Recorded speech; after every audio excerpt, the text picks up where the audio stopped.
5 अर्ब 7 करोड रुपैयाँभन्दा बढी घुस लिएको पुष्टि भएपछि चीनका पूर्व कृषि मन्त्री ताङ रेन्जियानलाई मृत्युदण्डको सजाय सुनाइएको छ। अदालतले उनलाई 2 वर्षको स्थगनसहित मृत्युदण्ड, सम्पूर्ण सम्पत्ति जफत र राजनीतिक अधिकारबाट वञ्चित गर्ने निर्णय गरेको हो।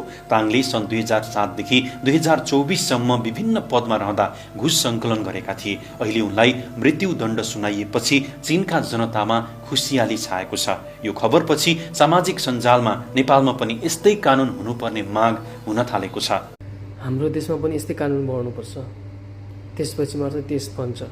नत्र त जम्मै भ्रष्टाचार गरेका हुन्छन्। भ्रष्टाचार गरेका मान्छेहरूलाई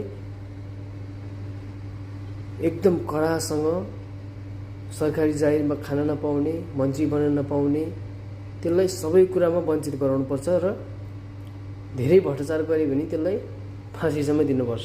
त्यस्तो नियम गऱ्यो भने मात्रै देश बन्छ। कसैले भ्रष्टाचार नगरेपछि त देश त्यसै पनि हाल्छ। यो चाहिँ हुनैपर्छ है साथीहरू, गाइजहरू।